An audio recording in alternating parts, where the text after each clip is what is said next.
Bugungi darsimizda matematika noldan boshlaymiz. Matematika darsligimiz mana shu kitobdan bo'ladi. Bugun birinchi darsligimiz natural va butun sonlar. Natural va butun sonlar mavzuga kirishdan oldin biz raqam va son tushunchasiga ega bo'lishimiz kerak.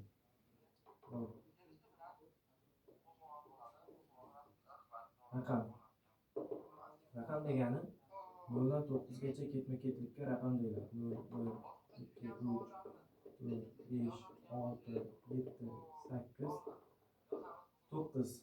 Mana shu 0 dan 9 gacha ketgan ketma-ketlik ketgan raqam bu bizda raqam deyiladi. Son raqamlardan tashkil topgan kommunikatsiyaga son deyiladi. Masalan, 10-uy, 115-avtobus, 36 va hokazo. Jaydar tilda aytilganda raqamlardan tashkil topgan ifodaga son deyiladi. Masalan, mana bu sonda deydi, raqam nechta raqam bor deb savol beradi. Bu 10 sonida ikkita raqam bor, 1 va 0.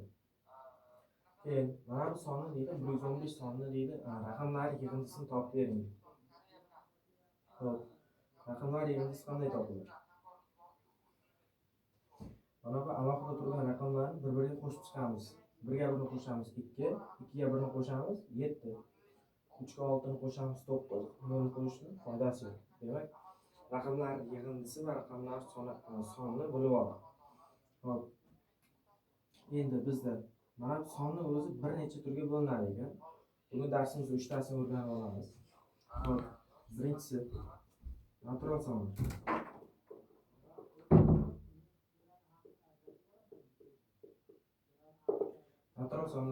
Natural sonlar nima degan? Bizda natural sonlar sanashda ishlatiladigan sonlar natural sonlar deyiladi. Masalan, eng kichik natural son nechi? Masalan, eng kichik natural son 1.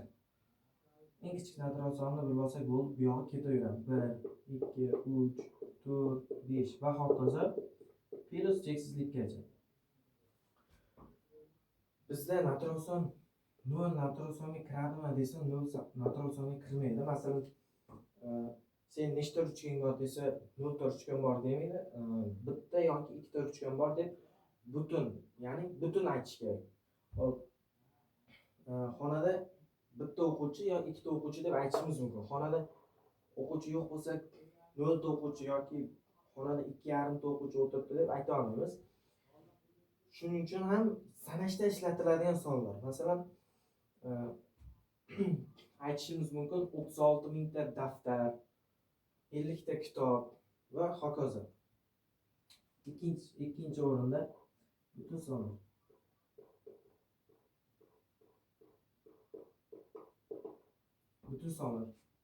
Butun sonlar deydi.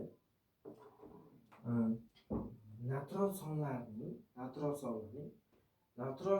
va natural sonlarning qarama-qarshi ishorali sonlar. Xo'p. 1, 2, 3, 4, 5, 6. Bu natural sonlar va natural sonlarning qarama-qarshi ishoralilari qanday? -1, -2, -3, -4, -5. Va o'rtada 0 ham butun songa kiradi. Masalan, -2,5 butun sonmi yo'qmi deganda bizda -2,5 butun son emas. Butun son har doim yaxlit keladi, virgulli bo'lib kelmaydi. Masalan, 1,5, 3,5, -4,5 bo'lib kelmaydi. Butun sonlar har doim yaxlit butun bo'lib keladi. Xuddi bir pochka, masalan, yangi marker bitta bo'lsa, yarimta marker demaymiz-ku, bitta butun marker deb aytamiz. O'shaning uchun 2, 3, 4, 5 va hokazo. Xo'p.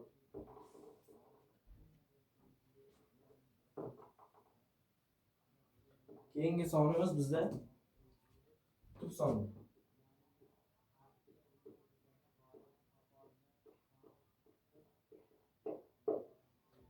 Tub sonlar qanday sonlar? Tub sonlar o'ziga va birga bo'linadigan sonlar. Tub sonlar o'ziga va birga bo'linadigan sonlar. 1. Eng kichik tub son 2. Eng kichik tub son 2 va 3.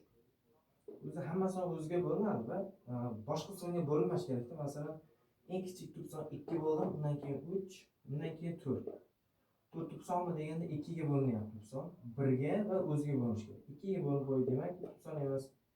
5, 5 tub son, 6, 6 2 va 3 ga bo'linib qo'yadi. Demak, bu tub son emas. 7, 7 tub son, 8, 4 va 2 ga bo'linadi. Bu tub son emas. 9, 9 3 ga bo'linadi. Tub son emas. 10, 10 ham tub son emas. Bizda 11 tub son va hokazo shu tarzda ketadi.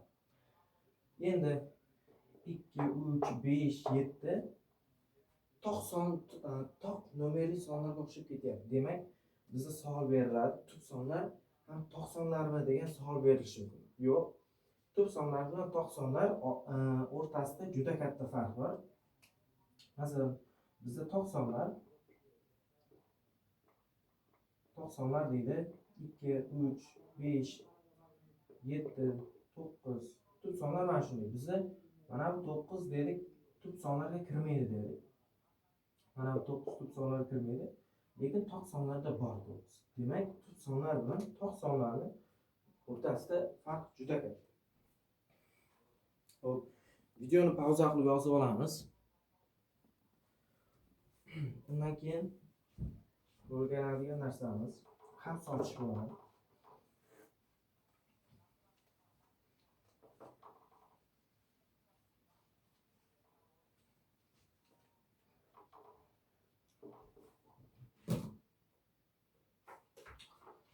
Xo'p,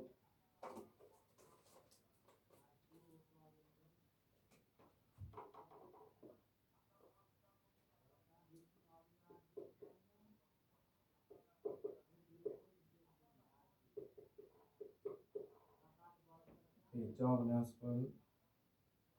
Mana bu qavs deydi. Mana shu qavsni oching. Misollar yozib qo'yaman. Bir chegarasini o'chirib ko'ramiz. Minus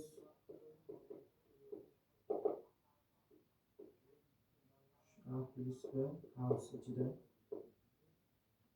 plus C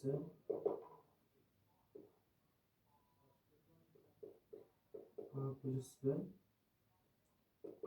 minus C.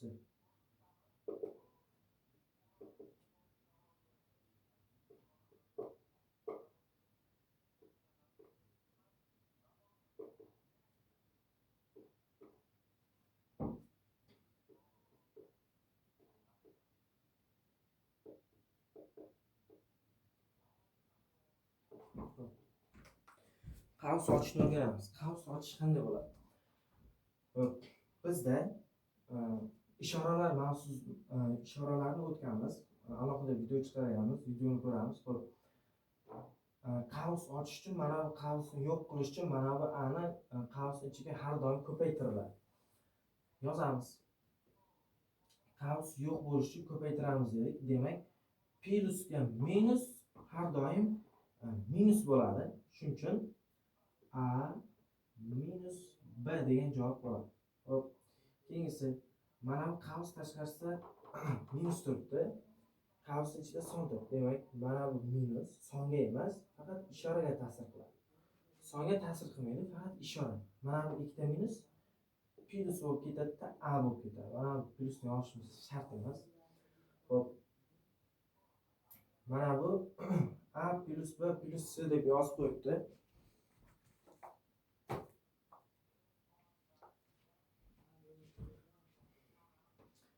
Mana bu o'z joyida qolaveradi. A plus B plus C. Bu qavsni shunday qavsni olish uchun mana bu ikkita son bir-biriga qo'shiladi. Chiqqan javob ikkita son bir-biriga qo'shilsagina shunda qavs yo'q bo'ladi. Shunda chiqqan javob C ga qo'shilsa, masalan, 5 plus 3 plus 2. Mana bu misolda mana bu A, mana bu B 3. Plus mana bu C.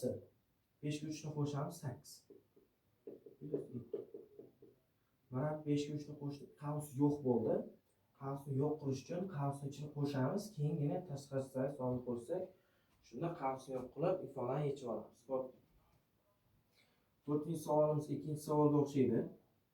Mana bu minusni sonlarga emas, faqatgina ishoraga ta'sir qilamiz dedi.